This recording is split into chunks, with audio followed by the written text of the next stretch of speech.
No prayers, no tears, just the coffin, Elijah, and a photo left behind. Chika's burial marked the end of a lie, but some memories refused to stay buried. Raised with Pain Called to Mercy Part 11, The Funeral with No Name. The burial was set for a Thursday, quiet, unpublicized, no obituary, no eulogy, no priest reciting verses to make sense of a senseless woman's life. Chika Oba was laid to rest in the public cemetery on the edge of Calabar, next to an unmarked grave that had sunken from age. Only 5 people showed up: 2 hospital aides, a mortuary staff, Eniola, and a local government health officer who came to sign the papers and left before the coffin even touched the soil. Eniola didn't cry, she didn't pray, she didn't speak. She simply dropped 2 things into the wooden casket before it disappeared under the sand. A page torn from Chika's own black ledger, the one with the name Adana Oba, rewritten in 3 different spellings. A photo of herself as a child, one of the few she'd kept, taped to the back of a broken hand mirror. She didn't drop them in anger, she dropped them as evidence to bury the lie with the liar. When the coffin was fully covered, she dusted her hands and turned away. No mourning, just closure,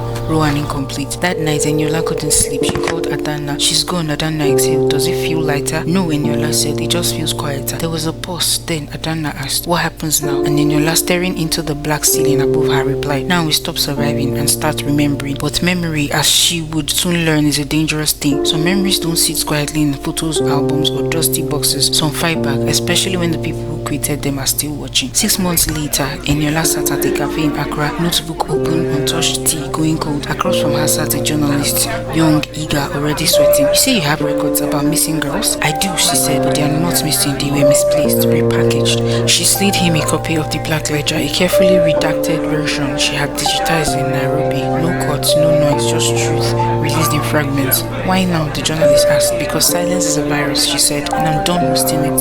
The story made the rounds quietly. 1 or 2 raids happened. A shell company in Nsukka shut down. An NGO lost funding. A local politician fell from grace after whispers linked him to a list of school donors, but most of it swallowed. The system didn't collapse, it simply shifted. Adana had a baby, a girl. She named her Ifunanya after a mother neither of them fully knew, only imagined. She invited Eniola to the naming ceremony. Eniola didn't go, she sent a note instead. Make sure she always knows her real name and never let her confuse silence for survival. Eniola now runs a small halfway house in Kumasi. Not a school, not a foundation, just a safe room and food for girls who've aged out of rescue. The ones nobody donates for. They call her Nurse E. She doesn't tell them her story, she listens to theirs. One night, a girl with scarred wrists asked her, did anyone ever help you? Eniola stared out the window for a long time before answering, no, but I helped myself enough to stay alive. Sometimes she dreams of the photos in Chika's kitchen. 2 babies, 1 woman, lies baked into smiles. She never figures out which child she was supposed to be, but it doesn't matter. She lived, and that came at someone else's cost. The end.